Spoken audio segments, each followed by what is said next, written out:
Adelante. Hola, buenas noches a todos los que nos siguen en estas transmisiones en vivo de Morena Socialista. Mi nombre es Edgar López y el día de hoy pues tenemos una charla como todos los días martes que pues acerca de un tema que nos parece muy interesante, es acerca de una carta que envió la presidenta Claudia Sheinbaum a la militancia de Morena y que fue dirigida al Consejo Nacional para que aprobara una serie de lineamientos al interior del partido. Entonces es un tema que quizá a lo mejor a muchos compañeros ya no les gusta estar hablando de la cuestión interna de Morena, pero nos parece interesante porque pues esto hay que enlazarlo, ¿no? Finalmente con lo que está pasando a nivel nacional. Ahorita está la cuestión, por ejemplo, de la CENTE, este choque que se da entre estas fuerzas. Entonces, pues son temas que nos parece interesante analizar. Entonces, el día de hoy nuestro compañero Gil Mayorga pues, nos va a apoyar dando la introducción de este tema y después abriremos una ronda de participaciones, no sin antes recordarles a los compañeros pues, que nos siguen en estas transmisiones en vivo, que nos puedan apoyar dándole like al video, compartiendo. También tenemos una página un canal en YouTube que igual se llama Morena Socialista. Ahí subimos todos los videos, en retransmisión como respaldo, porque aquí en el Facebook pues ya nos están eliminando los videos en vivo, entonces ahí también para que se den una vuelta a la página Morena Socialista, ahí están todos los videos de las charlas, ahí también los subimos para que puedan pasar a suscribirse, darle me gusta, comentar también. Cualquier tipo de interacción pues nos ayuda bastante. También aquí mismo en este video pues también apóyenos ahí con su interacción. Esto ayuda a que se siga difundiendo el material. Eh, Cualquier comentario, duda, pues aquí estamos en vivo ahorita en este momento. Y pues yo creo que pues por mi parte sería todo. Entonces pues le cedería la palabra a mi compañero Gil Mayorga para que pues, nos pueda un poquito adentrar sobre este tema, ¿no? De qué trataba la carta y, pues cuáles eran sus objetivos. Pues adelante, Gil. Sí, gracias y muy buenas noches a todos. Bueno, pues sí, es una cuestión la que suscitó la misiva, ¿no? O sea, como ya menciona Edgar, pues es una carta que escribe Claudia Sheinbaum para el Consejo Nacional de Morena. Ella no se presenta, obviamente, no se, digamos, la envía y quien da lectura en el Consejo, pues es la presidenta del partido, Luis Alcalde, entonces le da lectura y pues es, digamos, un mensaje político. Incluso Sheinbaum no se asume como militante, ¿no? Está como en suspenso, ¿no? O sea, como ya que forma parte del gobierno federal. Entonces, digamos que es un mensaje, una reconvención sobre varios puntos, pero es un documento importante porque por el momento, ¿no? La situación que está pasando el partido y como una respuesta también a este tema de la candidatura es de elementos externos, ¿no? Y a veces muy cuestionables y a otra serie de cuestiones. Fundamentalmente, el llamado de Claudia Sheinbaum tiene varios puntos que son importantes. En primer lugar, es un llamado a la unidad, o sea, hace un llamado explícito a la unidad dentro del partido. Y lo que quiere indicar o lo que se desglosa, bueno, lo que se deriva de la cuestión de la unidad es que los militantes deben privilegiar la estructura, bueno, la integridad del partido. O sea, por eso se refiere a la unidad. Pese a que pues haya luchas por cargos o otro tipo de conflictos al interior. Entonces, esta parte de la unidad pues, ha sido muy cuestionada, tanto dentro como fuera de Morena, porque en la búsqueda de la unidad pues han dejado pasar muchos conflictos, o sea, muchas cuestiones tanto de programa como de elementos, y se han dejado pasar muchas decisiones que han sido muy cuestionadas y que se han hecho muy cuestionables, como por ejemplo la admisión de expristas y expanistas en el interior del partido, pero la cuestión a lo mejor no es que se admitan priistas y panistas, sino que inmediatamente llegan a tomar posiciones clave y esos elementos pues no son cualquier elemento, ¿no? O sea, llegan por una serie de acuerdos que muchas veces no son públicos ni conocidos por nadie. Entonces, de ahí que pues, invoque la unidad, ¿no? Como una cuestión central para la vigencia del movimiento López Obradorista, de Morena y de en general del poder constituido como dentro de la llamada Cuarta Transformación.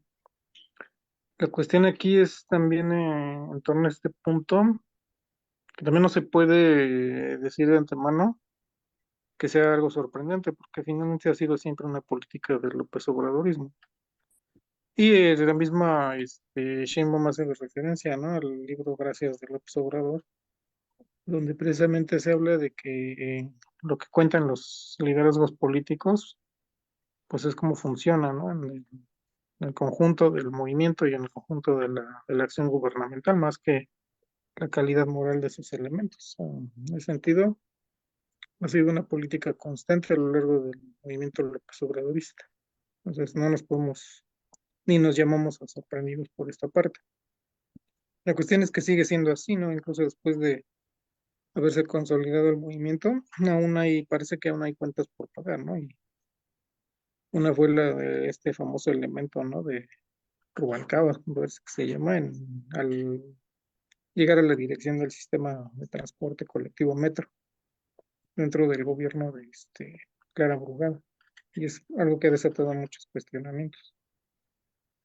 Otro punto es la austeridad. Ese no es tampoco nuevo.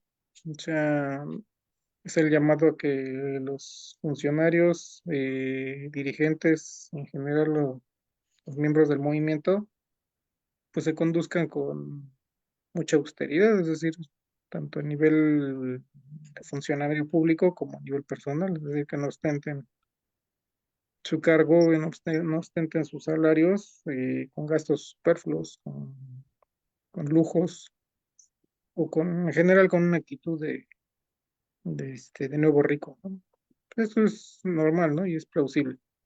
Que finalmente, digo, también ahí hay que verlo en matices, ¿no? Hay que verlo de una manera, pues, total, ¿no? O sea, en primer lugar están los excesos del PRI y del PAN, ¿no? O sea, esos yo creo que pues, nadie los puede justificar, ¿no? O sea, vuelos en helicóptero privado, o incluso usando aeronaves del gobierno, aviones, vehículos, gasolina, ostentar a costa del erario, regalos, casas. Nadie puede decir que es sano, ¿no? Que un funcionario se comporte con el cargo como un botín. O sea, esa parte es bien clara. La otra son los cargos que tienen salarios de por sí altos, sin ser ilegales y necesariamente sin ser injustificados, al menos por el momento, y pues los ejercen, ¿no? Y pues sí usan algunas cosas un poco tanto por encima del promedio, ¿no? Incluso el llamado de Claudia Sheinbaum es, pues que incluso esto no es tan recomendable, ¿no? O sea, incluso cuando esté dentro de las posibilidades del funcionario, hacer ostentación del salario. Entonces, digamos que es atendible, pero bueno, finalmente de lo que se trata aquí ya no es el tema de que sea inmoral, o sea, algo negativo, sino que pues da combustible, ¿no? A las denuncias de la derecha y general al cuestionamiento externo que se hace del gobierno federal de Morena y del partido. Entonces, en ese sentido, puede observarse, ¿no? Puede atenderse. También hay que decir que los cuestionamientos de la derecha pues no van a cesar por eso, ¿no? O sea, el mero hecho de que exista un gobierno de izquierda es motivo suficiente para que sea cuestionado y sea determinado que pues no puede existir y que tiene que desaparecer, se diga diciendo verdades o diciendo mentiras. Lo que ha demostrado la derecha es que pues no le interesa realmente una cuestión verdadera, o sea, denunciar algo real. También ha denunciado muchas cosas que han resultado ser falsas. Aquí, por ejemplo, hay una alusión pues bastante directa a Fernández Noroña, el senador, y esa parte ya merece un análisis político mayor, ¿no? Porque se hace referencia a que pues, no se deben privilegiar foros externos, ¿no? O sea, foros externos y usar presupuesto público para atenderlos. Y la alusión, pues es clara, o sea, es la visita de Fernández Noroña al Congreso Europeo, donde dio un discurso y pues no hay nada irregular, o sea, finalmente atendió una convocatoria internacional, llevó un mensaje el financiamiento pues fue dentro de lo normal, del proceso legislativo, o sea, en realidad no había ahí como mayor tema, pero fue potenciado por la propaganda de derecha, o sea, se cuestionó de manera, digamos, pues obviamente absurda la cuestión del viático y fuera del lugar, no se discutió obviamente el fondo, que es a la derecha no le interesa, pero sí hubo muchos ataques en ese sentido, entonces merece una discusión aparte saber, ¿no? Este tipo de movimientos, el impacto y la necesidad, pero pues eso de antemano quedó así. Entonces, eso por otro lado, y hay otra cuestión en cuanto a la movilización, que en el documento sería, por ejemplo, lo que es la movilización de base. Sheinbaum llamó a atender las movilizaciones con los recursos más elementales, ¿no? O sea, no privilegiar la publicidad masiva, sino casa por casa, mencionó la repartición de trípticos, volantes, la visita personal, los métodos que llamó al ras de la tierra, al ras de tierra. Entonces, es como, digamos, la forma histórica, ¿no? De movilización de la izquierda, no solo de Morena, o sea, también de otros partidos de izquierda recientes, y no privilegiar los grandes recursos, ¿no? Bueno, ahí es también, eh, esa sería ya una digresión mía, a lo mejor sería incompleto, ¿no? Mari, Porque de lo que ven. se trata es, sí, o sea, privilegiar aquellos métodos que impliquen más personas, con más el contacto personal, pero precisamente para eso está la formación de cuadros, ¿no? O sea, el Instituto de Formación Política tendría que ser ya un salto adelante en ese mismo sentido, pero ya un salto adelante en cuanto a la formación de esos cuadros, en cuanto a la formación que pueda, digamos, potenciar esa forma de movilización. Y pues sí, implicaría que consorcios como Televisa y TV Azteca, pues reciban aún menos recursos de los que reciben. Eso sí sería muy importante.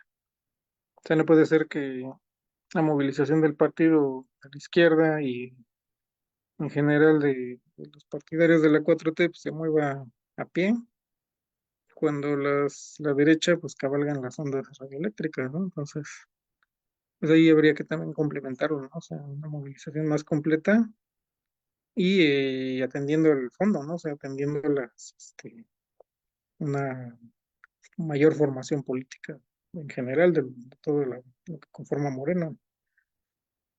También mencionó, por ejemplo, otro punto fue la separación partido y Estado. O sea, eso es importante también. López Obrador y también Claudia Sheinbaum han sido muy cuidadosos de que no se confunda su papel de líderes de opinión del partido con jefes del partido, como eran en los tiempos priistas, ¿no? Bien sabido que los jefes del partido en aquella época pues eran los presidentes de la República. ¿Qué tanto lo eran en la realidad? Es difícil saberlo, ¿no? O sea, en qué tanto había sectores cuya opinión pesaba y qué tanto el presidente tenía la última palabra. O sea, es difícil saberlo, pero sí es bien conocido que que el Partido Revolucionario Institucional pues casi era una secretaría de Estado, ¿no? O sea, prácticamente muchas decisiones sí dependían directamente del presidente. Y López Obrador fue muy enfático en evitar que se pensara que él era el jefe directo de Morena.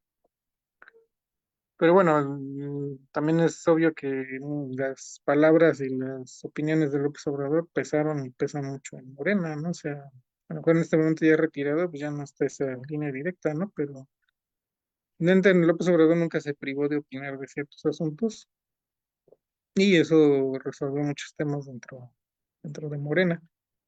En ese sentido va esta misma carta, ¿no? O sea, a lo mejor Claudia Sheinbaum no toma la última decisión o no toma los hilos directos de Morena, pero pues el mensaje es claro, ¿no?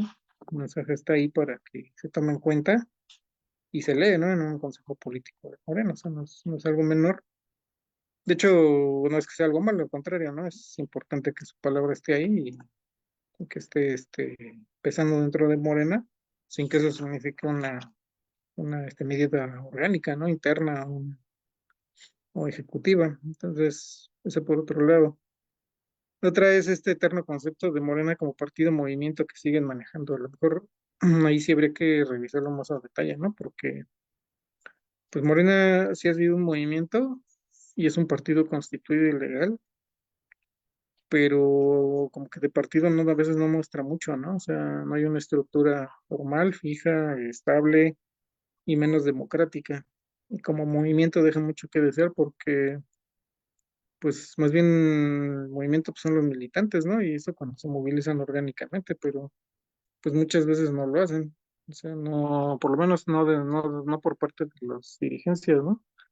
Que están más en la dinámica de las burocracias y del gobierno o de las cámaras legislativas. Entonces, como que ese concepto de partido movimiento se ha desdibujado mucho en los últimos años, pero no es algo menor, ¿no? Es algo que debería revisarse, pues sí, cuál va a ser la dinámica o cuál es el proceso que se va a seguir, porque de lo contrario, pues estamos ante un concepto hueco.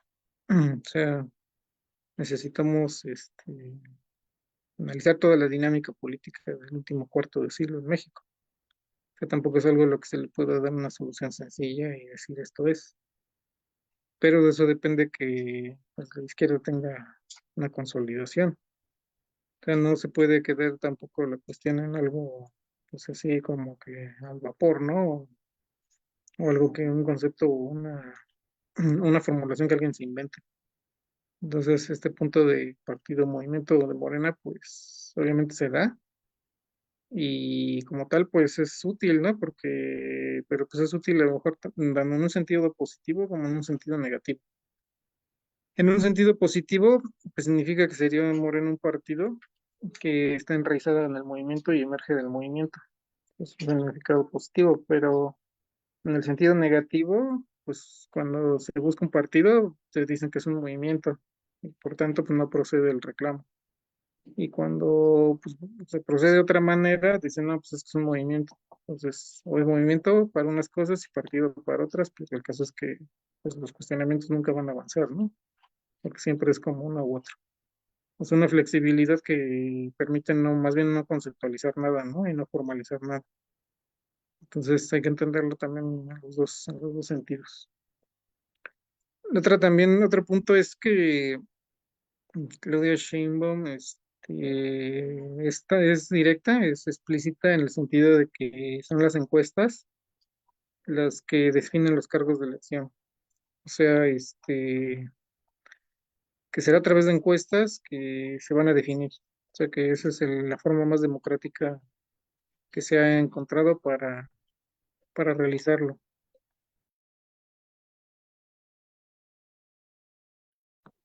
Entonces, eso es, pues es, digamos, obviamente hay que reconocer que las encuestas generaron menos conflictos que otras medidas, o sea, eso no lo podemos negar. O sea, linealmente cuestionar una encuesta en un país donde muchos procesos quedaron en la oscuridad y nunca se supo realmente qué pasó, pues es difícil, ¿no? Porque luego, ¿quién le reclama a un encuestador, no? O sea, si un encuestador presenta una metodología que es, o al menos parece fiable, pues es muy difícil de cuestionar en un país donde hay, o ha habido un culto a las encuestas, ¿no? Prácticamente un culto laico a las encuestas a lo largo de muchos años. Pero también sabemos que para la izquierda, y los partidos en general y para la izquierda, Las encuestas no necesariamente son el modo más democrático de elegir cargos de elección o determinar quién va a los cargos de elección. O sea, la forma más democrática para un partido y sobre todo un partido de izquierda es la convención. O sea, es la reunión de los militantes o representantes de los militantes y simpatizantes que toman decisiones frente a frente. O sea, que confrontan sus ideas y sus programas en un foro o grupo de foros bien establecidos y bien normados, y que es ahí donde en el marco de esa discusión se puede realizar la elección de los mejores y los más apropiados por una determinada justa electoral. O sea, no hay que dejarse llevar por esa idea tan socorrida, ¿no? De que una convención tiene que ser un relajo que acabe en sombrerazos, ¿no? O sea, eso que ha ocurrido, ha ocurrido. Pero pues eso más bien ha sido por la insuficiencia de los cuadros, por la insuficiencia de quienes han acudido a ellos y por determinados conflictos no resueltos o luchas políticas no resueltas. Pero eso no quiere decir que por sí mismo una convención tenga que acabar así, ni tenga que ser así. O sea, ahí está la habilidad política, ahí está el talento, ahí está la formación. O sea, si un partido no es capaz de realizar convenciones, pues más bien entonces hay que preguntarse qué está ocurriendo con ese partido, ¿no? Que no es capaz de reunir en un lugar, digamos, físico a sus militantes o representantes, ponerlos a discutir civilizadamente y llegar a resoluciones, ¿no? Más bien habría que invertir la cuestión y preguntarse por qué un partido no puede hacer eso. Y en cambio tiene que dirimirlo o la mejor forma que encuentra sin esto, pues es hacer una encuesta, ¿no? Y sobre todo que son encuestas muchas veces no restringidas a la militancia, sino en general a la población. Entonces sí, a lo mejor en este momento el mejor método pues son las encuestas, pero, o sea, hay que preguntarnos por qué, ¿no? O sea, por qué es el mejor método, o sea, cuando no es necesariamente el método más adecuado, o no sería el método que daría los mejores candidatos. A lo mejor dar los candidatos más convenientes, pero los más convenientes no son necesariamente los mejores. Otra cuestión que también tocó es un punto del antinepotismo, ¿no? La famosa ley que se postergó al 2030, Morena la asume para el 2027, pues es positivo, es lo mínimo que puede hacer. Pero, pues, a fin de cuentas, con ser una medida necesaria y justa no es suficiente, ¿no? Bien sabemos que pues hay mil maneras de darle la vuelta a determinadas leyes. Más bien lo que evita que se generen los abusos y este tipo de situaciones, pues son precisamente la reunión y el trabajo cotidiano de los militantes, el hecho de que pues se puedan conocer y que la militancia y los simpatizantes, etcétera, pues puedan tomar decisiones democráticas y decisiones, pues que se justifiquen, ¿no? Que sean decisiones de todos, libremente asumidas. Pues de nuevo, ¿no? Si un partido no es capaz de propiciar eso, pues más bien el tema es ese. O sea, se le pueden poner muchos candados, o sea, hay que reconocer que el obradorismo ha sido suficientemente sensible a este tipo de cuestiones como para buscar ponerle candados o buscar los medios, ¿no? legales para evitar, ¿no? ese tipo de situaciones, pero la cuestión es de nuevo la misma, o sea, no hay candado que pues blinde, ¿no? Un partido o un proceso político contra ese tipo de situaciones. Tarde o temprano le pueden dar la vuelta. O sea, más bien de lo que se trata es de terminar en lo que genera esas situaciones, ¿no? O sea, la corrupción, los arreglos, pues tienen una base material. Mientras esa base material exista, pues la va a seguir generando. O sea, no se puede, digamos, contener un río eternamente, ¿no? Si ese río sigue teniendo el impulso, pues va a desbordar, ¿no? Los diques.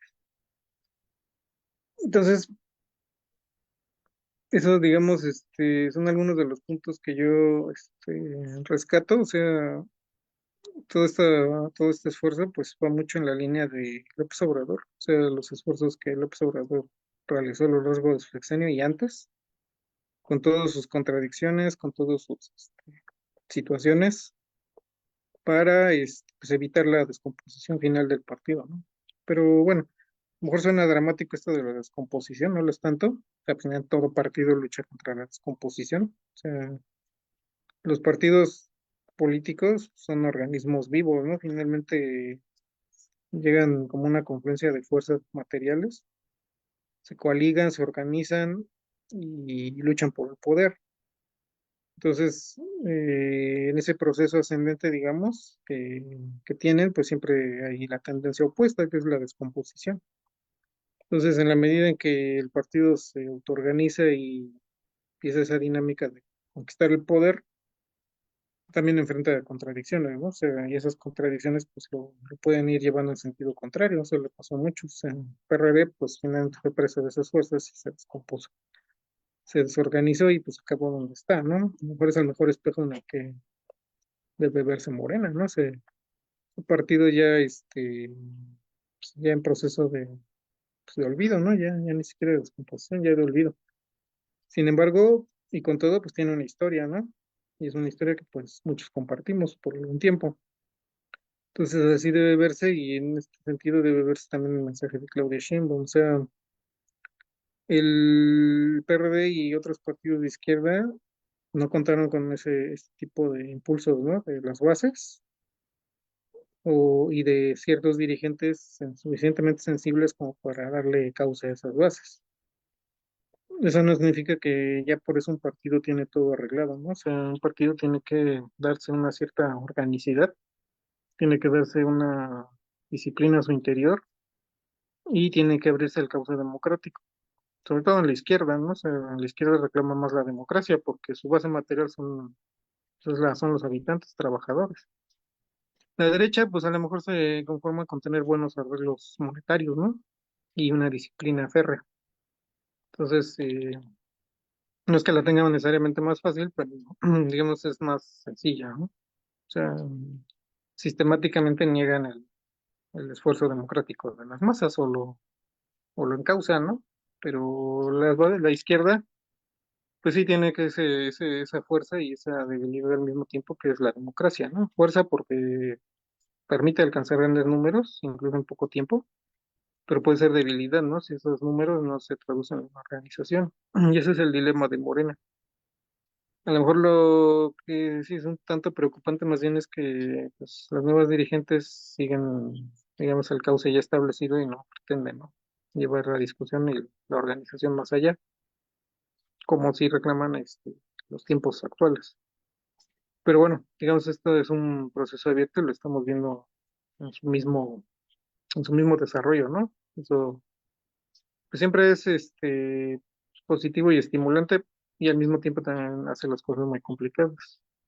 Yo pues iría dejando esta pequeña introducción aquí para que vayamos participando. Yo creo que el tema nos deja bastante que hacer y pues es un tema abierto, ¿no? O sea, aquí nadie podría decir que se ha dicho, ni mucho menos la última palabra. Pero muchas gracias y escuchamos atentos. Muy bien, pues gracias Gil por esta pequeña introducción al tema. Pues si quieren, ahorita abrimos una ronda de participaciones. No sé si los compañeros quieran participar, vayan levantando la mano. Por ahí Gil tocó varios temas, pues interesantes, ¿no? La cuestión de Morena, la cuestión de los chapulines, la cuestión, del nepotismo, la cuestión, no sé, Gil ahí tocó varios temas y pues bueno, ahí lo dejamos. Por ahí Jonathan, levantó la mano. Adelante, compañero Jonathan. Sí, hola, hola camaradas, a Gil y a ti, Edgar, también aquí hay otro camarada Adolfo, y a los compañeros que nos sintonizan por las diferentes plataformas. Yo los que quería comentar tres cositas, ¿no? Yo estoy de acuerdo con lo que planteó este Gil, ¿no? En regular, en general estoy de acuerdo, ¿no? Solamente quiero hacer tres planteamientos sobre lo que se planteó.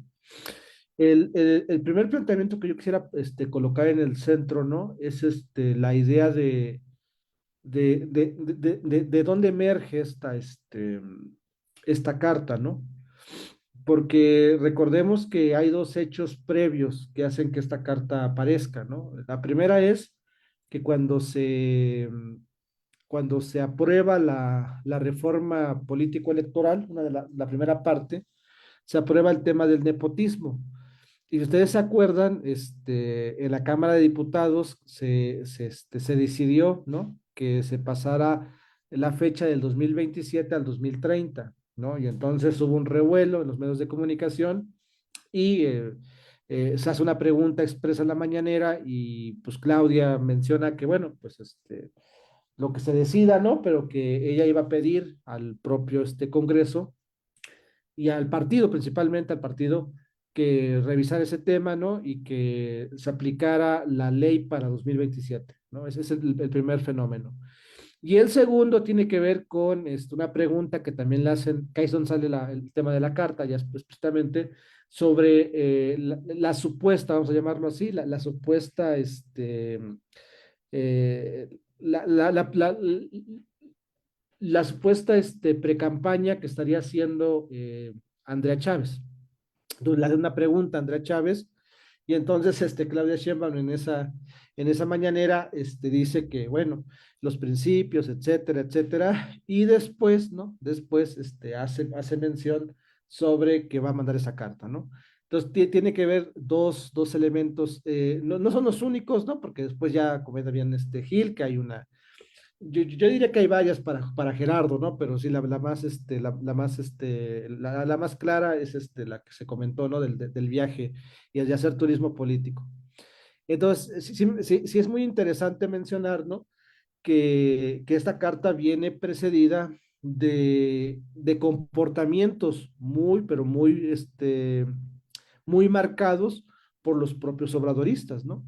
O sea, si uno empieza a revisar los puntos o los 8 puntos, los 10 puntos que lanza esta carta, revisen cuadro por cuadro en los lugares más importantes de Morena y ustedes se van a dar cuenta que de los cuadros que tienen poder político o están en el poder político, muy pocos son los que cumplen esos elementos, ¿no? Digo, eh, Monreal anda en helicópteros privados, ¿no?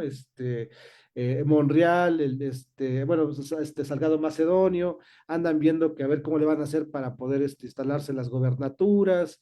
Es decir, existen muchísimos fenómenos en donde parece que la estructura, ¿no? Que se ha formado dentro del gobierno y dentro del poder legislativo y muchas áreas del poder político en Morena, pues eso es lo que ha pasado, ¿no? Me parece que es algo pero es muy importante mencionar que sí hay un límite a esta política tradicional que se ha ido instalando en Morena, y me parece que eso hay que señalarlo, ¿no? O sea, es increíble, ¿no? Pero también es increíble que también la presidenta, o sea, es decir, la presidenta hay cierta hipocresía, ¿no? Porque la presidenta nos dice, no, bueno, pues que no se utilicen el dinero y que no se haga campaña, etcétera, pero lo de Andrea Chávez, ella lo hizo, ¿no? Es decir, o sea, es decir, Andrea Chávez no está haciendo nada que la presidenta no haya hecho anteriormente, ¿no?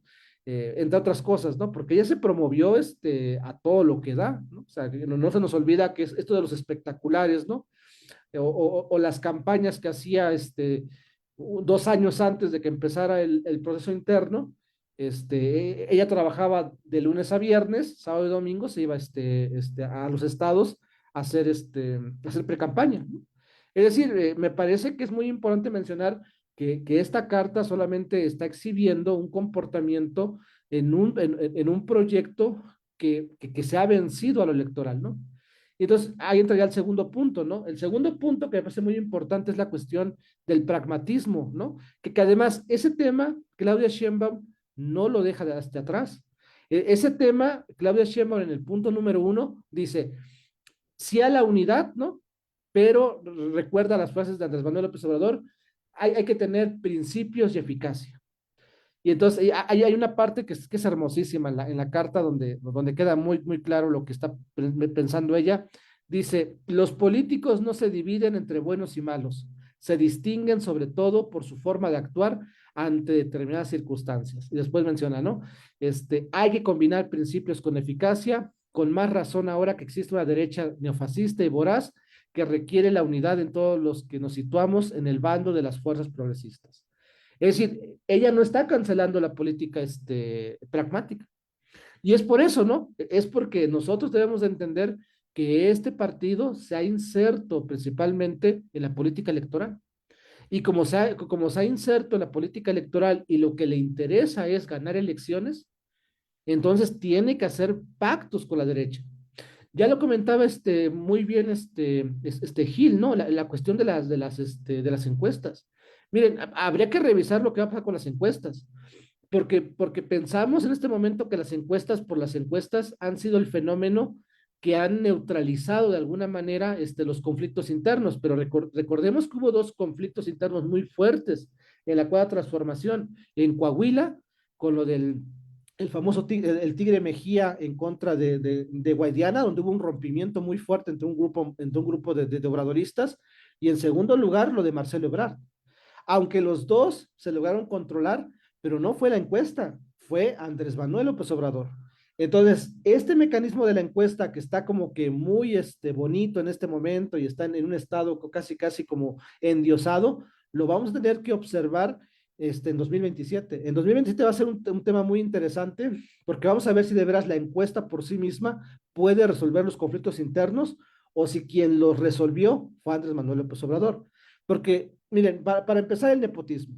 El nepotismo está muy claro que esta carta no se va a cumplir. Monreal, Salgado Macedonio y el otro que va a ser ¿cómo se llama? El de San Luis Potosí. O sea, va a haber ahí este nepotismo, con o sin Morena, ¿no? Y va a haber rompimientos muy fuertes seguramente al interior del movimiento. Y el otro que huele, que también va a haber un conflicto muy importante, va a ser va a ser Chihuahua, porque el grupo que está abanderando Claudia Sheinbaum es Escorral. Entonces, les está doliendo mucho el actuar de Andrea Chávez porque se está metiendo a la contienda. Entonces va a ser muy interesante en esas cuatro entidades cómo se resuelve mediante la encuesta, a ver si de veras la encuesta es lo que lo resuelve o lo que lo resolvía era la figura de Andrés Manuel López Obrador. Pero entonces sí me parece muy importante mencionar que estamos en una política electoral y que eso le está fracturando muchísimo al movimiento y hay que ponerle muchísimo, pero muchísimo hincapié porque todo lo que observamos, ¿no? Por ejemplo, no sé si ustedes han leído en X a Fabricio Mejía. O sea, Fabricio Mejía muchas veces, ¿no? Estuvo diciendo, es que hoy los marxistas, no leen a Gramsci, ¿no? El bloque hegemónico o el bloque histórico, ¿no?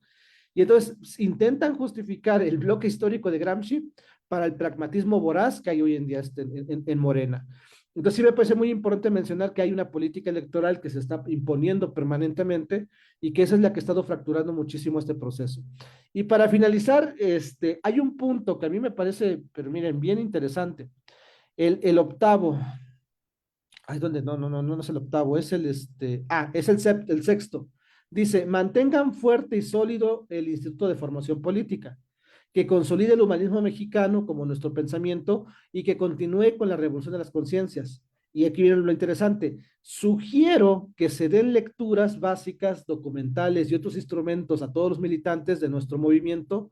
Todas y todos deben conocer la historia de México, la historia de la formación de Morena, los principios de nuestro movimiento, los logros de nuestro presidente Andrés Manuel López Obrador y los principales proyectos y logros de nuestro gobierno. Es decir, frente a este proceso, pues lo que hace Gil y Edgar de dar marxismo en los círculos los círculos de estudio, ¿no? Pues, pues no cabe. Es decir, todas y todos los que nos interesa la formación política tendríamos que instrumentalizar y tendríamos que acotarnos a estos puntos. Y a mí me parece que es muy interesante el tema, ¿no? Porque se está desconociendo y se quiere neutralizar también desde la propia carta el estudio del marxismo, el estudio de la teoría crítica, un estudio mucho más amplio. Y se quiere enfocar a que los morenistas y los nuevos morenistas entren a la discusión, ¿no? Mediante documentos fundacionales y mediante una acotación muy importante, que también lo podemos hacer, eso no hay ningún problema, pero me parece que pierde sustancia si no situamos a todo este proyecto en las grandes áreas del pensamiento en las cuales nos hemos estado construyendo. Entonces, sí me parece muy interesante y eso también es un reflejo, es un reflejo de que la carta también se está situando en los problemas de la política electoral. Es decir, el gran reto de la carta, ¿no? Es tratar de solucionar ciertos comportamientos nocivos que la política electoral ha reflotado, ¿no? Pero la propia carta se sigue situando sobre la política electoral. Entonces, ahí hay un pequeño problema porque, y se raya con esto, sobre esto habría que decir qué es lo que pasó después de la carta. O sea, después de la carta aparece lo de Rubalcaba. O sea, es decir, la propia jefa de gobierno, ahí está la foto, ¿no? La propia jefa de gobierno, le pintó no, bueno, se pasó por el arco del triunfo la chingada carta, ¿no? Porque díganme ustedes, Rubalcaba, ¿qué principios guarda dentro de estos, 10, ¿no? Eh, entonces, me parece muy, muy interesante pensar, ¿no? Que lo que, bueno, y la otra, ¿no? Que ya lo mencionaron ustedes, que me parece que es un tema para otro momento, pero cerraría con solamente anunciándolo, lo de la gente. O sea, es decir, el comportamiento que ha tenido el gobierno, el obradorismo y ciertos grupos de la Cuarta Transformación va con los principios éticos de la Carta, o sea, señalar a la gente, a la coordinadora de derecha, porque quiere tumbar la reforma del 2007 de Felipe Calderón de las pensiones, eso también pone mucho, mucho en duda, ¿no? El tema, bueno, y el otro que ustedes ya se enteraron, pero Arturo Ávila, que se anda jugando una gobernatura en una entidad muy famosa en México, pues ya salió que trae un montón o que trae propiedades de bastante dinero en otros lugares. Es decir, como podemos observar, ¿no? Después de que sale la carta, se hace la faramaya de que no, sí, vamos todos juntos, y a las 2, 3 semanas, todo el movimiento, eh, sacrifica o destruye o sepulta la propia carta, ¿no? Entonces, sí me gustaría haber planteado estos temas, ¿no? Que me parece que solamente son el reflejo de que cuando un proyecto de izquierda se sitúa únicamente en la política electoral, entonces, pues van a aparecer estos problemas y tendríamos nosotros que pensar en que se tiene que cambiar, ¿no? La dinámica de una política electoral hacia una política de izquierda revolucionaria realmente factible, ¿no? Pero bueno, ahí la dejaría, gracias. Muy bien, gracias compañero Jonathan. No sé si alguien más quiera, participar. Si no, yo también, doy ahí mi participación. Eh, pues bueno, la verdad es de que se tocaron bastantes temas, ¿no? Muy interesantes. Y yo voy a partir con esto que publicó Luis Alcalde, ¿no? De hecho lo publicó hace unos días, de que Morena tiene una gran ventaja para 2027. Toma esta encuesta del Universal. Ahora ya toman los de la derecha, pero cómo sitúa, ¿no? A Morena, pues realmente muy, muy apabullante. Hay que comentar que, pues quizás sí, ¿no? La situación es de que, pues la derecha no tiene ni por dónde, ¿no? La gente, pues, obviamente tiene bien ubicada a la derecha, PRI, PAN, Movimiento Ciudadano, pues son partidos de derecha y pues no se ve que hagan, competencia, ¿no? Dentro de Morena. Podemos decir, pues, que pues, lamentablemente la gente, pues, no tiene más opción pues, votar por Morena. Ahora, esta situación, pues, también, no es tan así, tan fresca, ¿no? O tan de unidad como se pinta, ¿no? De hecho, pues ya hay muchas críticas al interior de Morena. Yo estaba revisando ahí sus redes, ¿no? Las caso de Luis Alcalde publica algo y el activismo, o sea, con los activistas está sumamente desprestigiado, ¿no? La dirigencia de Morena y todo su actuar político eh, ya están sumamente desprestigiados, ¿no? O sea, dicen no al nepotismo y Luis Alcalde tiene como a 10 familiares ahí metidos en las nóminas, ¿no? Dicen no al despilfarro de recursos, ¿no? No, y pues ahí están muchos de los chapulines que pues se manejan, siempre han estado en esa élite de dinero, ¿no? El mismo Adrián Rubalcaba, ese es gente de dinero, ¿no? Director del metro, pero pues no creo que haya viajado nunca en el metro, ¿no? O sea, son gente de mucho poder adquisitivo, ¿no? Entonces, pues está muy desprestigiado, ¿no? Yo veo que sube algo la Comisión de Honor y Justicia en redes y nada más puro me divierte, puros comentarios, pues haciéndole los cuestionamientos y los priistas, ¿qué hacen en Morena? ¿Y por qué el nepotismo? ¿Y por qué no se permite la democracia? Luis Alcalde, pues de plano cierra sus comentarios, ¿no? Ya en X, Ciclali igual, el Fisgón igual, ¿no? O sea, hay un desprestigio ya muy fuerte, ¿no? De entre una serie pues sobre todo de los activistas, ¿no? De los que estamos más, metidos, pero yo creo que las masas también no son tontas, o sea, las masas, también tienen bien claro lo que está pasando dentro de Morena, ¿no? O sea, también este tipo de situaciones, ¿no? Con compas que nada más se meten a buscar cargos, a hacer campañas políticas, no traen información, pues toda esta serie de situaciones, la gente lo está viendo, ¿no? Entonces, pues me parece que son muchos de los temas que se pueden, tocar. Eh, yo lo veo muy complicado, ¿no? Que Morena pueda, ¿no? Quizá renovarse, es inevitable, ¿no? La política esta de pragmatismo político, pues los llevó a meter a un montón de políticos expriistas, hispanistas, a grupos de poder que se manejan así. O sea, todo el Consejo Nacional de Morena, pues se manejaron a pura cuestión de grupos de acarreo y de coacción de votos. Nosotros, en su momento se denunció con la Convención Nacional Morenista y todos estos fueron avalados por la propia dirección de Morena. Entonces, pues la situación es ver hasta qué tanto llega el pragmatismo. La carta, pues obviamente se da en el contexto de que, pues sí, o sea, metieron a todos los grupos oportunistas, pero pues el mismo obradorismo, ¿no? El mismo López Obrador, yo creo, pues están viendo que estos grupos oportunistas, pues están saliéndose, ¿no?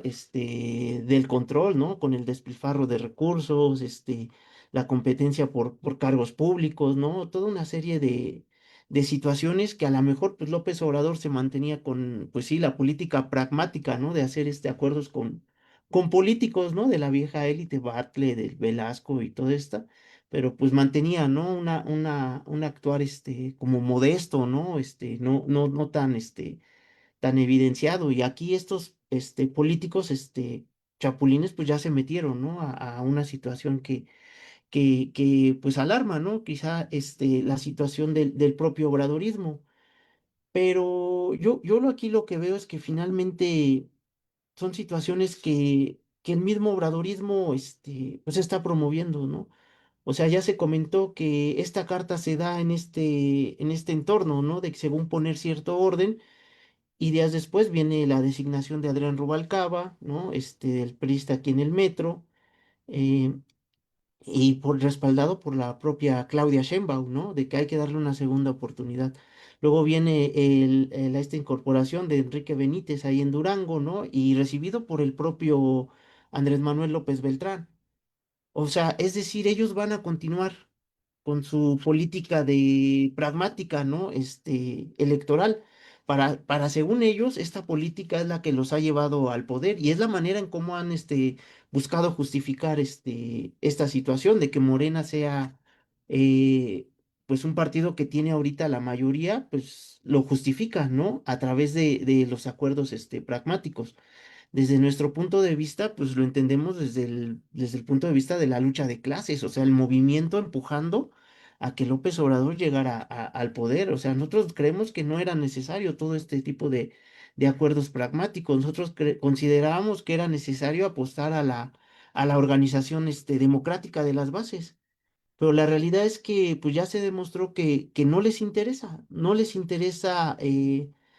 formar la organización democrática de las bases, no les interesa guiarse bajo principios democráticos, ¿no? Por ejemplo, el caso de la encuesta, o sea que ellos dicen que van a resolver el caso con todo, con esto de las encuestas, pero nosotros ya hemos dicho que las encuestas son encuestas, que se manejan dentro de la democracia burguesa. Son encuestas, es un método elitista para elegir candidatos. Si tú tienes dinero y apareces, eres funcionario público y apareces en la televisión, vas a estar en los primeros lugares de la encuesta. Si tú no eres parte de la élite política y no tienes dinero, pues ni de chiste vas a aparecer. Entonces es un método elitista de acomodar a los cuadros. Ahora, también es un método que pues obviamente se puede malear completamente. De hecho, se ha hecho continuamente, ¿no? En favor de las encuestas por una serie de candidatos, ya se comentó, ¿no? Caso de algunos personajes, ¿no? En el caso del que salió del PT, ¿no? Que hizo una pequeña escisión, caso de Marcelo Ebrard. El caso, por ejemplo, de la propia Claudia Sheinbaum y Monreal aquí en la Ciudad de México en 2018, eh, finalmente esa encuesta, pues yo así lo que veo, Andrés Manuel ahí fijó su postura, evidentemente por Claudia Sheinbaum, así de plano, ¿no? Por un lado estaba bien, ¿no? Pues también estaba el Monreal. Pero eso te habla de que el método de encuestas no es un método que te garantice la unidad. O sea, varios grupos de estos se van a desprender cuando López Obrador vuelva a fijar, ¿no? Una cierta línea o el obradorismo vuelve a imponer una cierta línea en el manejo de las encuestas. Entonces, ahí vamos a ver también otro tipo de rupturas con estos grupos, políticos, pero nosotros lo que seguimos insistiendo, o sea, lo que se debe de apostar es al movimiento de base.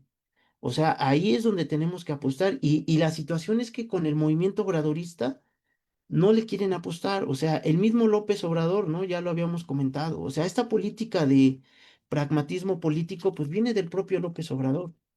Entonces, va a ser muy difícil que quieran cambiar. No los vas a sacar de ahí, ¿no? Ellos siguen, insistiendo que esta política les ha dado, nos ha llevado a donde estamos. Esta política de encuestas, de no girar a las bases, pues me parece que va a mostrar sus limitaciones, ¿no? O sea, ya, de hecho, ya las está mostrando. Les he comentado, no tanto en la cuestión del partido, que es evidente que en esta cosa no tiene ya vida de partido, ¿no? O sea, es un movimiento ahí grupuscular, eh, pero no solamente en ese terreno, ¿no? O sea, aquí lo que nos importa es en el caso de las reformas, que son las que nos interesa realmente. O sea, la gente puede aguantar que metan a priistas, metas a Manuel Bartlett, metas a cualquier indeseable, ¿no? Pero lo que no va a poder aguantar es que no se aprueben una serie de reformas. Y es ahí donde le está pues chocando la lucha de clases a Morena. Y en el caso, por ejemplo, con lo de la ACENTE, ¿no? Que finalmente es una demanda de regresar al régimen solidario de pensiones y abrogar las reformas neoliberales, pues está chocando con la política pues de conciliación de clases de la propia Cuarta Transformación. O sea, dentro de Morena no se te habla de capitalismo ni de lucha contra el capital. O sea, el propio obradorismo no tiene intenciones de tocar los intereses del capital. En el caso de las Afores, o sea, las Afores están administradas por los banqueros. Entonces, ¿qué hace el obradorismo? En vez de confrontar, busca darle una salida, ¿no? Y crea fondo de pensiones para el bienestar, para compensar, ¿no? Las pensiones, que de cierta forma sería una ayuda, pero al finalmente lo que se busca pues es abrogar esas leyes y que los trabajadores tengan reconocidos sus derechos. Y entonces es ahí donde se va a ver, ¿no? Realmente las limitaciones de toda esta política pragmática. Ahí es donde se va a ver en el terreno de la lucha de clases, ¿no? Porque finalmente a la gente no le interesa, ¿no? Si Morena está corrupto, quien esté, mientras siga aprobando ciertas reformas, está bien. El problema es ese, que ya no va a poder aprobar ciertas reformas. O sea, las reformas que se requieren implican ahora tocar el capital, implican ahora la renacionalización de Pemex, porque dice Sheinbaum, es que no hay recursos del Estado para solventar las pensiones. Pues entonces vamos a renacionalizar Pemex y otra vez tener todo ese control económico para que haya. Si ese es el gran conflicto, pues vámonos para allá. Pero ese es el problema, ¿no? Que vemos. Entonces, me parece que son esas situaciones que más que nada ahí es donde se va, ¿no? A chocar el terreno, ¿no?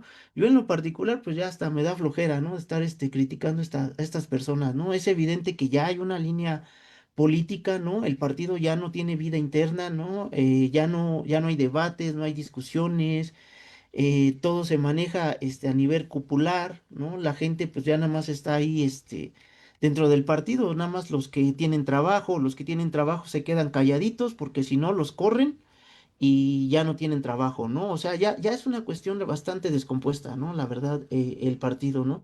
Entonces, a mí en lo particular ya me da flojera estar criticando, pero es importante para el análisis que nos interesa a nosotros, que es el de la aprobación de las reformas. O sea, finalmente ahí es el que creo que lo que más nos interesa a nosotros como movimiento, pues es eso, o sea, que el movimiento siga avanzando en el terreno de las reformas. Pero bueno, pues yo mientras ahí lo dejo. No sé si alguien más quiera comentar algo o mientras regresamos con Gil.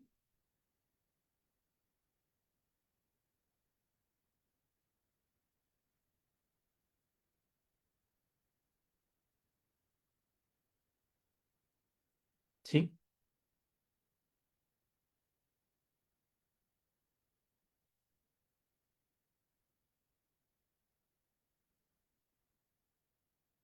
sí, regresamos con Gil.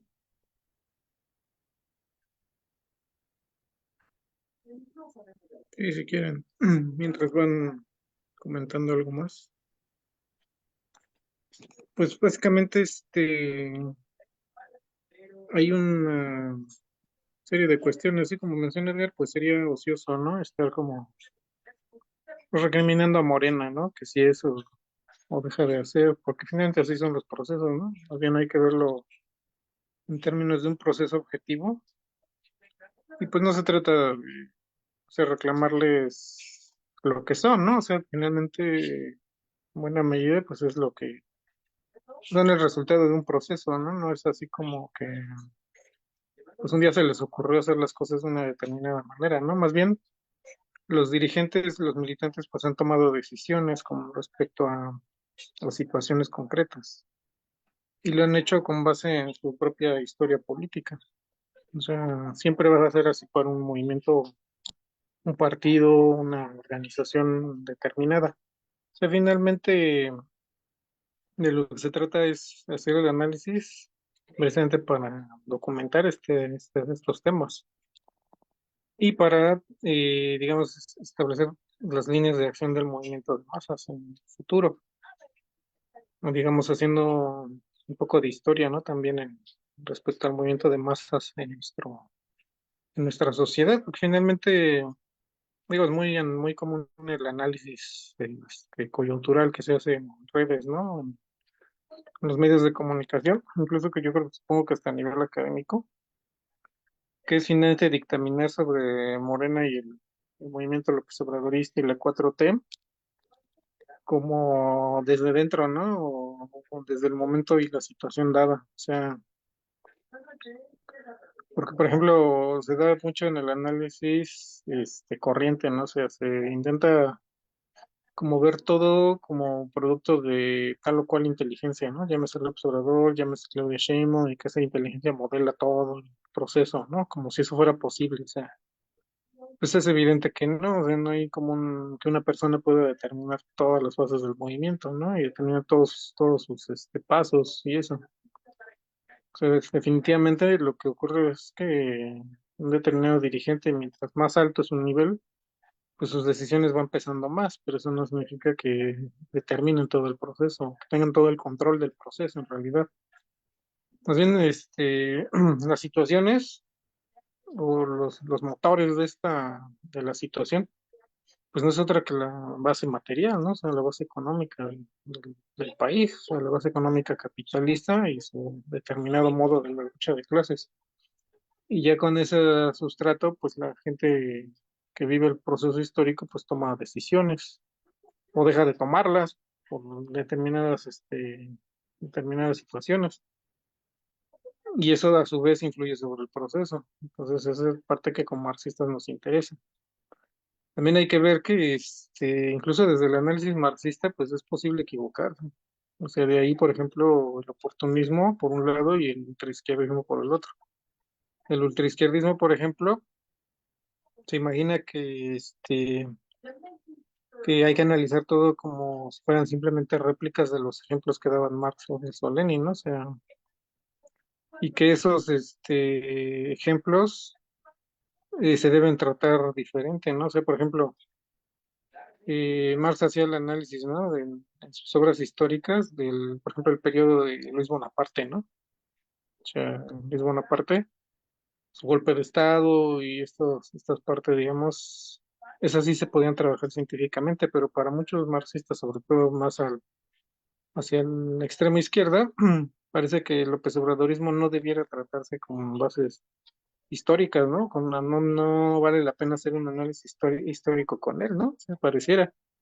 Entonces se dejan llevar, por ejemplo, por la, pues por la emoción, se condenan al López Obradorismo con base en lugares comunes, diatribas, pues a veces incluso odio, o sea, y sospechadamente en marxistas emerge un odio clasista. Sí, lo digo con toda responsabilidad, o sea, en muchos ultraizquierdistas emerge pues un odio visceral, ¿no? Y de clase contra López Obrador en persona, contra Claudia Sheinbaum, y contra muchos cuadros López Obradoristas. Y ataste con el marxismo, ¿no? O sea, seguramente todos hemos visto ejemplos así, donde el marxismo se hace a un lado, ¿no? Y ya no hay análisis histórico, ya no hay un análisis ni cercano al que hacía Marx, ni siquiera por el ejemplo, ¿no? Entonces lo que hay es como esa descalificación, solamente que con epítetos supuestamente marxistas, como por ejemplo llamarle pequeño burgués, ¿no? Cuando en el marxismo pequeño burgués nunca ha sido algo peyorativo, ¿no? O sea, es una descripción de clase, es una descripción de determinada posición política.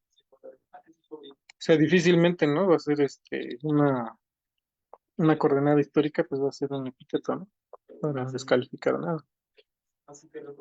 Entonces, ahora sí que más bien lo que pretendemos, pues es hacer ese análisis, ¿no? Ese análisis histórico del proceso. Y obviamente hacerlo en coyuntura, pues es difícil, ¿no? Porque los procesos al ocurrir, pues uno los observa desde dentro, ¿no? O sea, no los observa con el paso de los años, ¿no? Cuando ya los resultados se vieron y ya se puede, digamos, contar con algún auxilio en ese sentido, ¿no? Entonces, nosotros lo que hacemos, pues, es esa otra parte, ¿no? O sea, realmente considerar al obradorismo un producto histórico que se puede encuadrar en los principios del materialismo histórico, porque eso es básico para el marxismo. O sea, no podemos quedarnos en esa visceralidad, ¿no? Tan de boga en las redes sociales, sobre todo, pero pues en realidad en muchos lados, en los cuales, pues, lo primero es descalificar y después es hacer como que se entiende, ¿no? O sea, en ese sentido, podríamos decir que sí, a veces los extremos se tocan.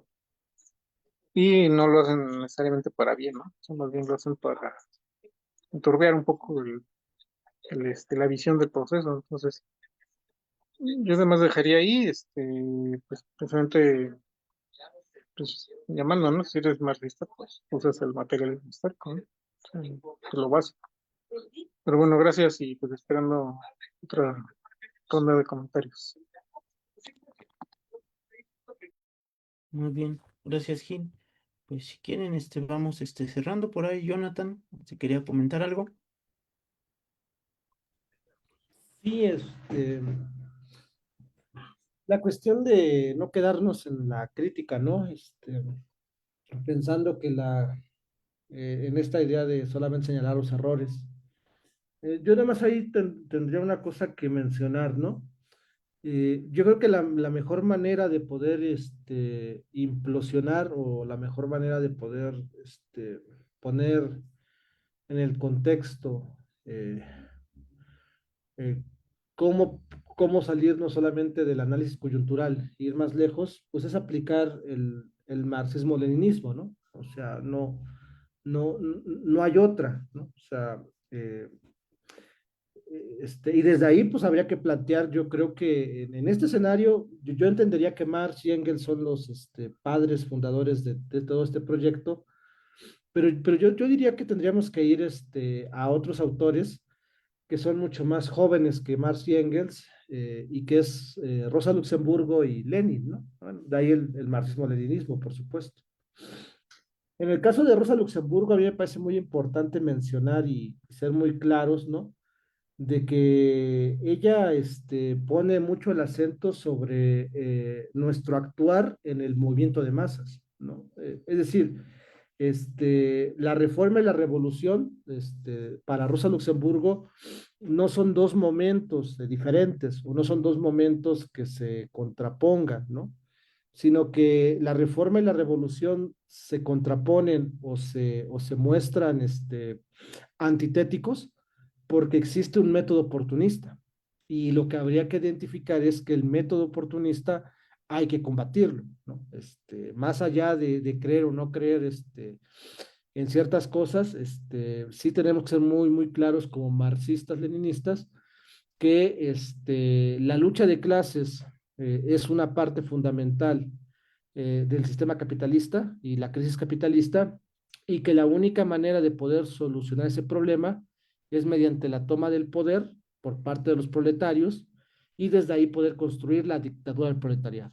Yo creo que es un tema muy importante, o sea, ¿qué significa construir o qué significa luchar contra el oportunismo para Rosa Luxemburgo? Pues no dejar de lado que tenemos que pelear por la dictadura del proletariado. Por eso yo menciono, ¿no? O sea, en el capítulo, en el punto 6 habría que debatirlo, ¿no? Porque lo que tendríamos que nosotros estar empujando, más allá de si el humanismo mexicano, etcétera, lo que tenemos que empujar en México no es un humanismo mexicano, o sea, no es una lectura y relectura de lo que ha hecho Andrés Manuel o lo que no ha hecho, o qué es Morena, o qué es no sé, los proyectos de Andrés Manuel, la historia de Andrés Manuel, o sea, no se trata de eso. Se trata en qué medida, o el humanismo mexicano, ¿no? O sea, de lo que se trata es en qué medida en lo que hemos transitado del 2018 a 2024 nos ha llevado a la dictadura, nos ha puesto los cimientos para poder saltar a la dictadura del proletariado, ¿no? O sea, eso me parece que es la parte fundamental, ¿no? O sea, es decir, al Instituto de Formación Política lo que le hace falta es tener más cursos sobre la dictadura del proletariado. Y si no hay en el Instituto de Formación Política, pues los tenemos que crear los obradoristas, específicamente los obradoristas. Entonces, a mí me parece que es una primera línea que hay que poner en el centro, ¿no? O sea, tenemos que seguir discutiendo frente a este proceso. Es decir, ¿cuál es el problema de la carta? Pues el problema de la carta es que quiere, Claudia está observando que hay una chingada serpiente, ¿no? Que la serpiente les está mordiendo, que los está envenenando, y lo que dice Claudia en el capítulo primero es, bueno, existen esos problemas, ¿no? Bueno, en el punto 2 al 10 dice, esos son los problemas, hay que combatirlos. Pero en el punto 1 lo que dice Claudia Sheinbaum es, pero los vamos a combatir con el veneno de la víbora que nos está mordiendo, el pragmatismo. Es decir, la política electoral pragmática, ¿no? En la cual se ha insertado esta cuarta transformación, ya está pegando un límite, que no lo voy a poner en el centro, y Claudia insiste que tenemos que seguir esa política pragmática.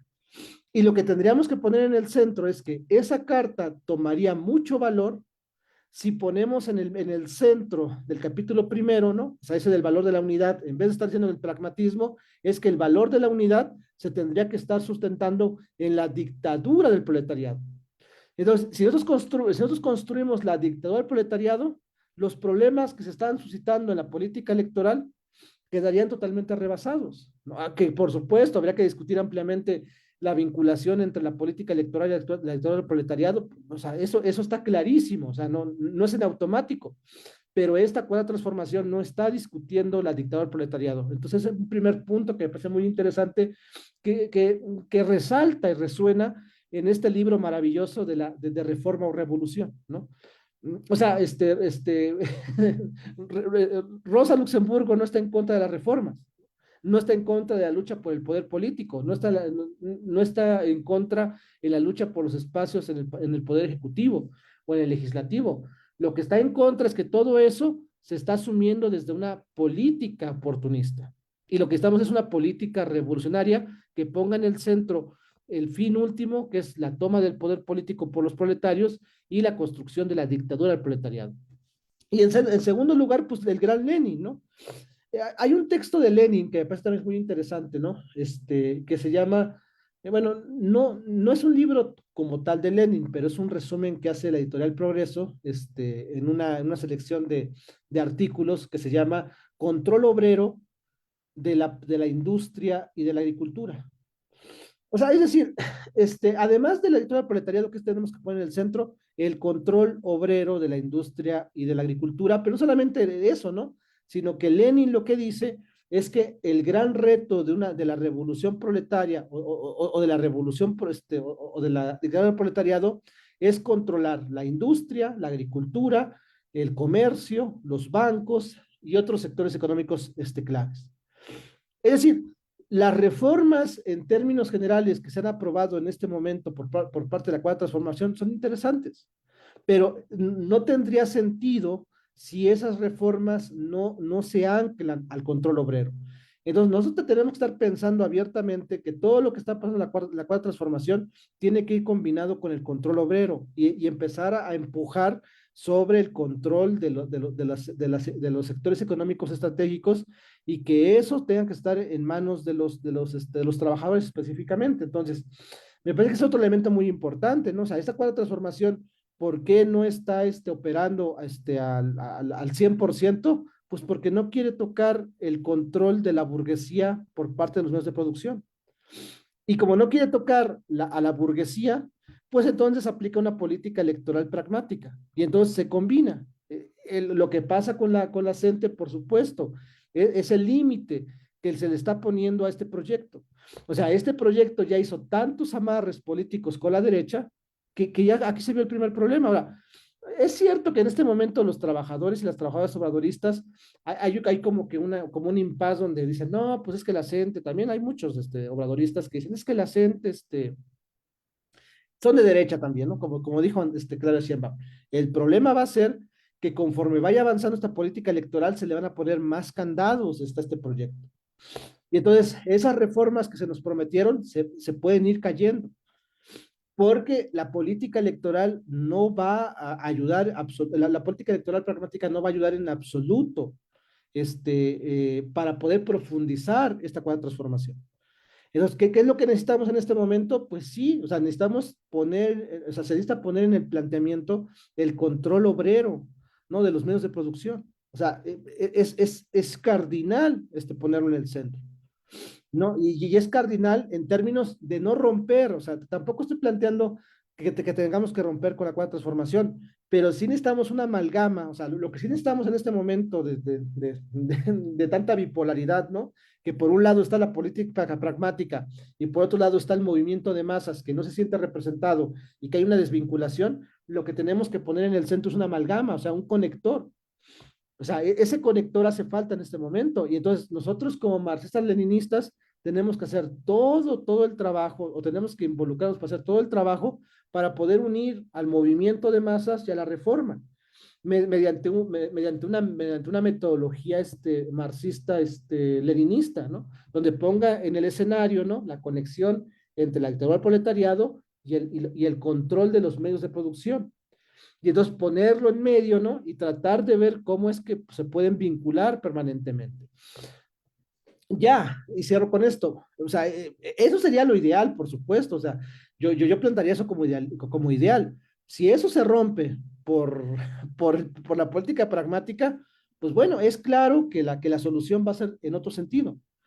O sea, pero hay que ser muy conscientes de eso, ¿no? Hay que ser muy conscientes de que si queremos un proyecto político revolucionario y queremos apostar por ese proyecto político revolucionario, en un primer momento tenemos que hacer el último intento por amalgamar estos dos momentos del movimiento de masas y de las reformas. Que si en algún momento, al intentar amalgamar, ¿no? Quien rompe esa amalgama es el pragmatismo, entonces, bueno, hay que ser conscientes que el camino va a ser otro. O sea, es decir, no sabemos, ¿no?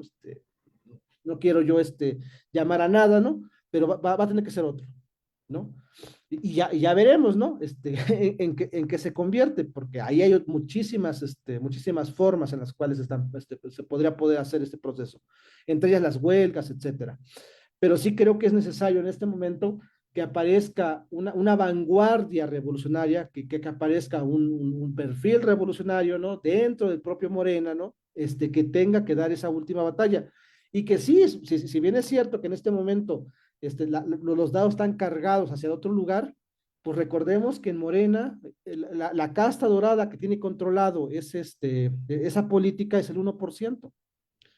Que gran parte de las personas que han apoyado este movimiento es la clase trabajadora. Entonces, tendríamos nosotros que aducir o convocar a ese 90%, a ese 90% de la población, ¿no? A una conciencia revolucionaria para poder desde la organización de ese 90% cambiar la correlación de fuerzas. Y para eso se necesita, por supuesto, un proyecto económico que pueda ser vigente y viable para esta época. Y desde ahí yo creo que Lenin es el que mejor nos ayuda, ¿no? También Rosa, por supuesto, sí tiene sus cosas, ¿no? Pero desde mi particular punto de vista, lo que yo he leído, creo que Lenin es el que más nos podría ayudar específicamente para este momento histórico y que eso podría, por supuesto, vacunar la política pragmática, porque otra vez, ¿no? O sea, ¿cómo puedes vacunar todo lo que Claudia está denunciando o lo que se ha denunciado ampliamente en el movimiento?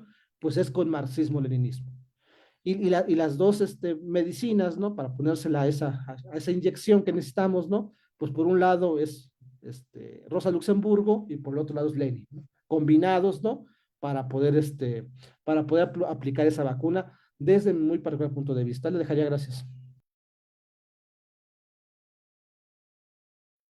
Muy bien, pues gracias compañero Jonathan. Pues entonces vamos, cerrando. Yo también quisiera dar un comentario, final.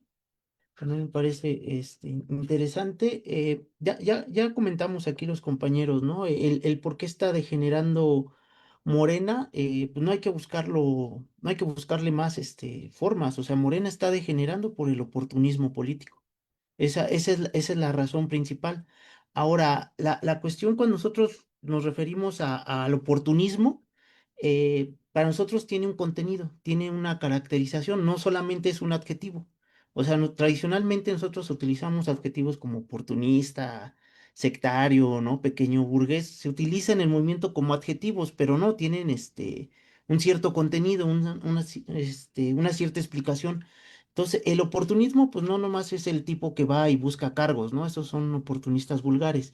El oportunismo político, nosotros los marxistas lo definimos como una tendencia política dentro de las filas de la izquierda que no critica el capitalismo. Para nosotros eso es el oportunismo político. Una tendencia política que no critica al capitalismo.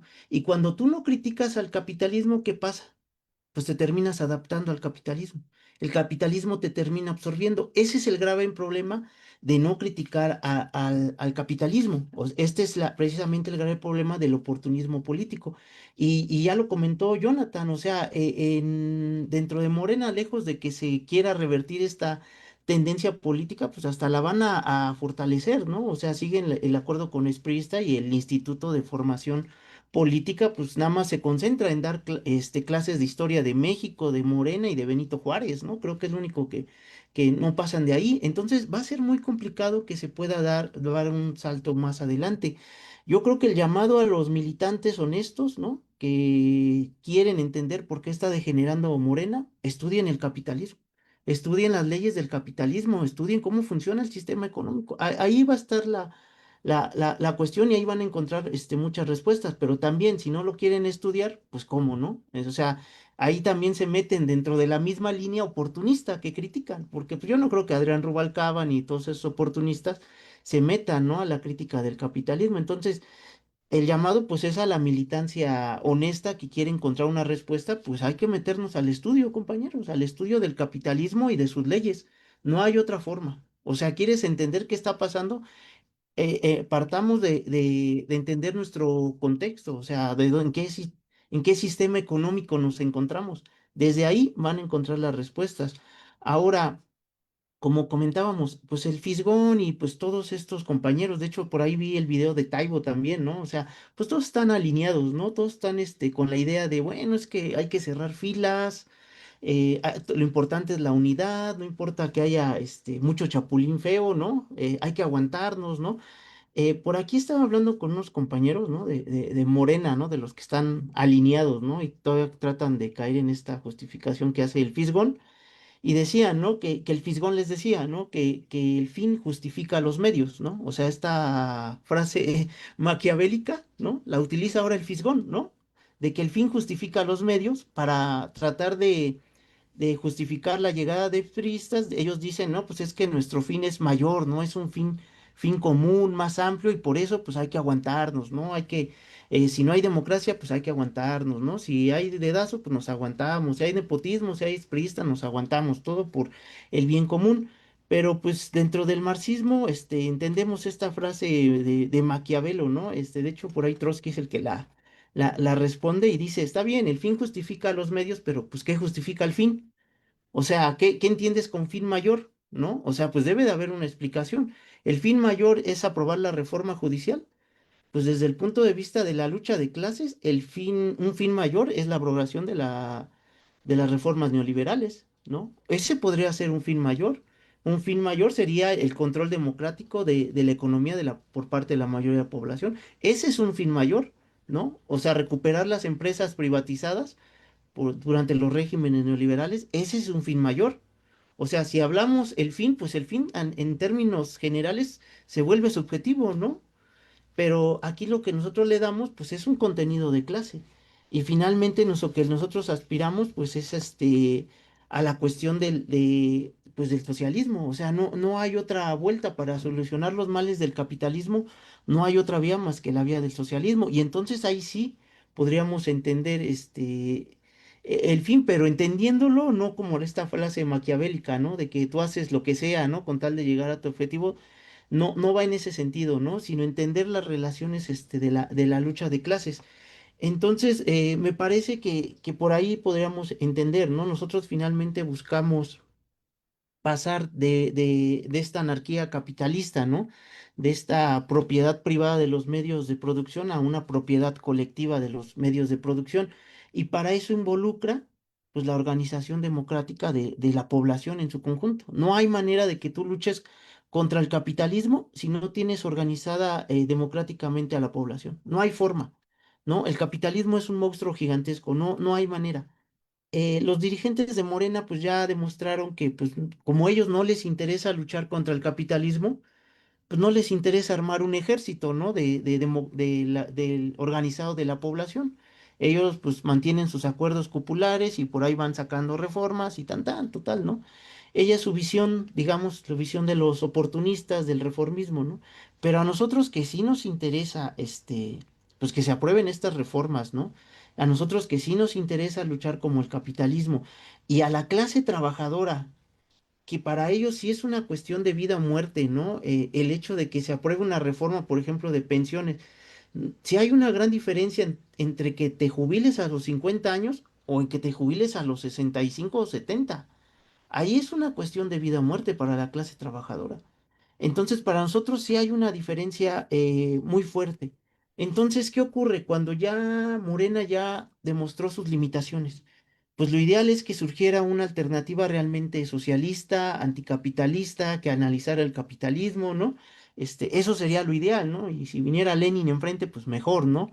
Pero pues lamentablemente, los grupos socialistas, ¿no? En México pues estamos muy dispersos, somos muy pequeñitos, no estamos muy organizados.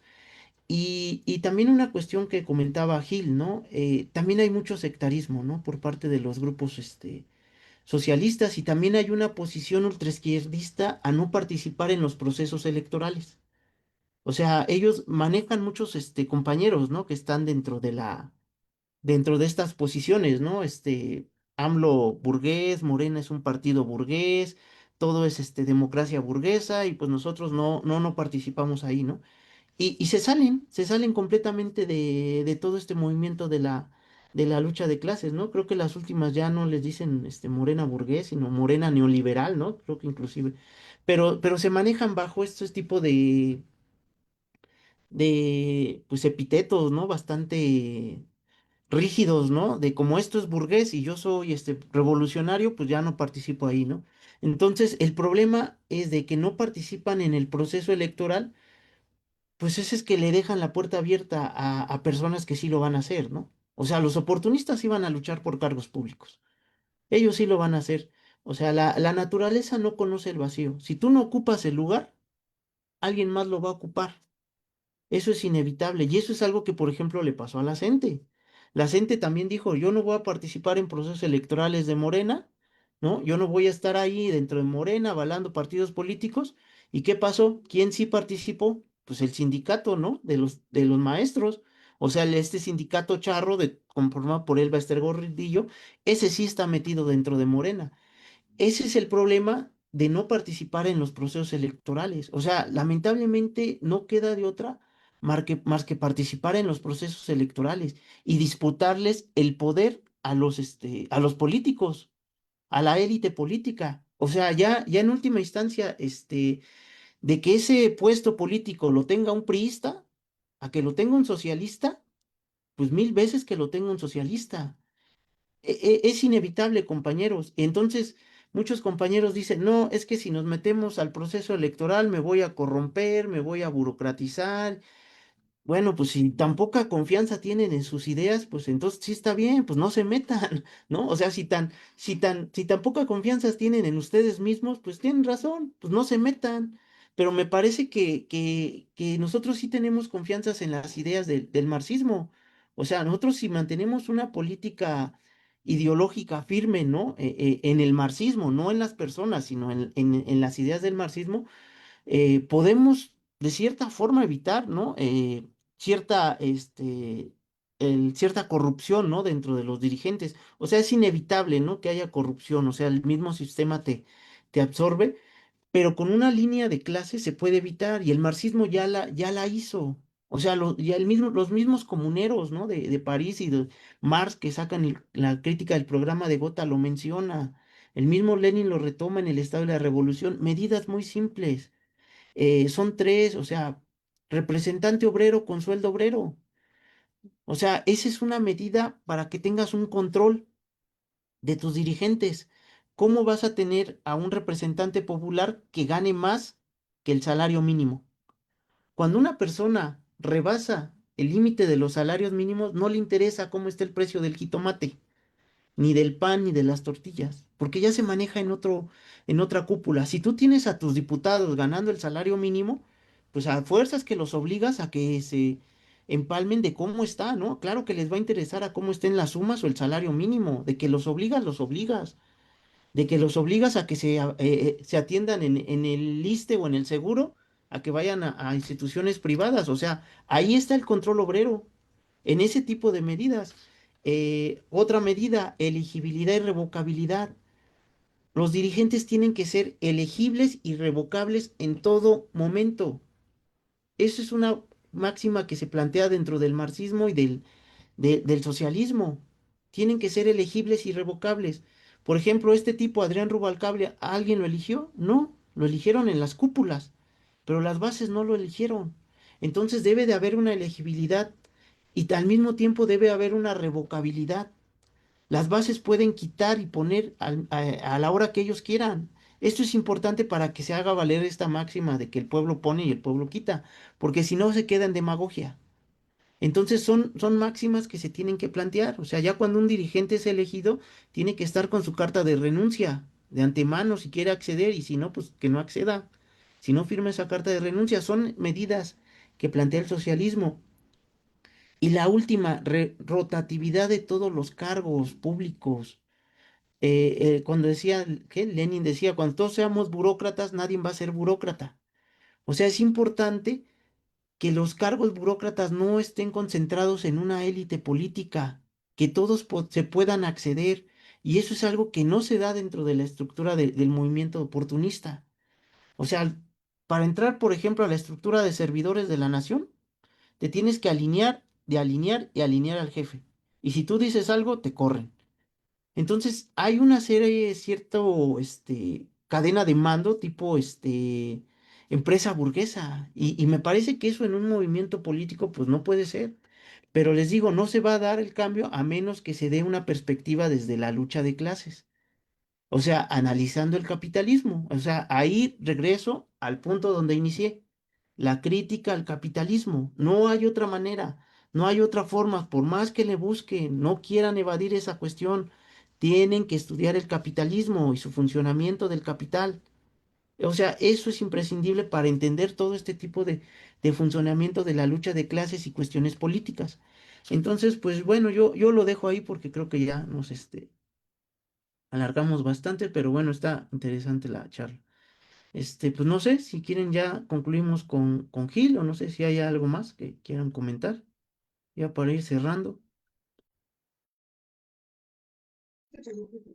Pero qué rayos es eso. Me parece eso algún día en mi vida. Vuelvo a tratar así. Ahora Si quieren nada más necesito. un comentario muy breve. O sea, finalmente la cuestión de Morena hoy es, sin, digamos, exagerar, pues, es la cuestión de la democracia y el socialismo.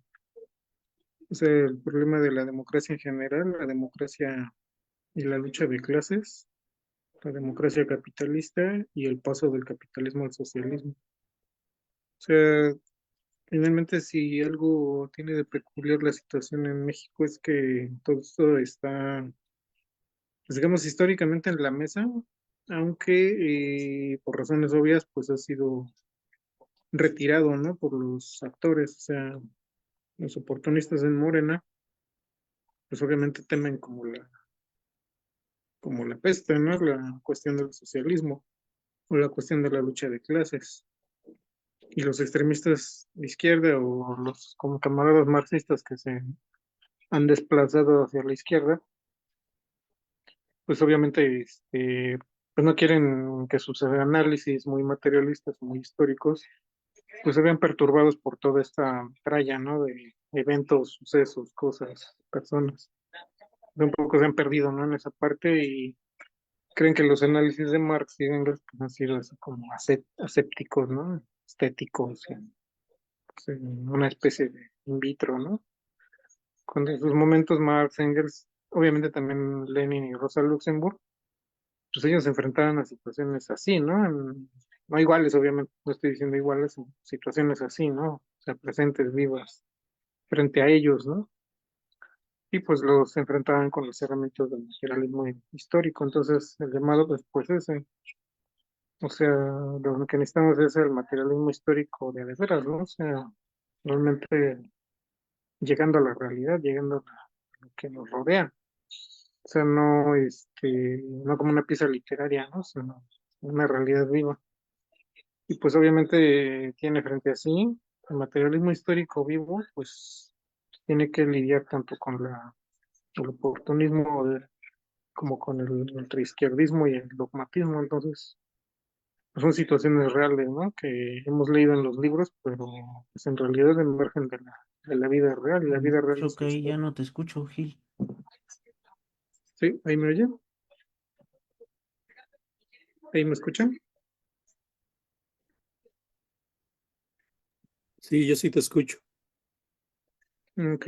Bueno, pues nada más sería eso, entonces cerraría con esa parte es un materialismo histórico vivo para una situación viva como la actual.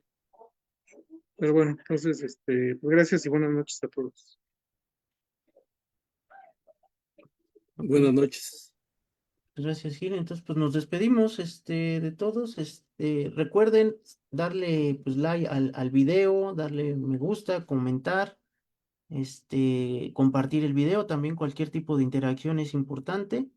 También recordar, pues ahí en YouTube también tenemos nuestro canal de Morena Socialista, también subimos estos videos ahí, también para que pasen, se suscriban, le den me gusta, comenten, y pues cualquier interacción, con nuestras redes sociales, pues es muy importante para que este tipo de materiales se sigan difundiendo, pues entonces, pues ahí apóyennos con nuestras redes sociales. Y pues nos despedimos recordándole, pues aquí nos encontramos todos los martes a las 8:30 para hacer este tipo de videocharlas para que puedan servir desde un análisis marxista, al menos tratamos de darle ese enfoque, algo que a lo mejor quizá no se retoma mucho dentro del movimiento, pero bueno, nos interesa mucho darle esta situación. Entonces, pues buenas noches a todos compañeros y pues seguimos en contacto. Buenas noches. Buenas noches.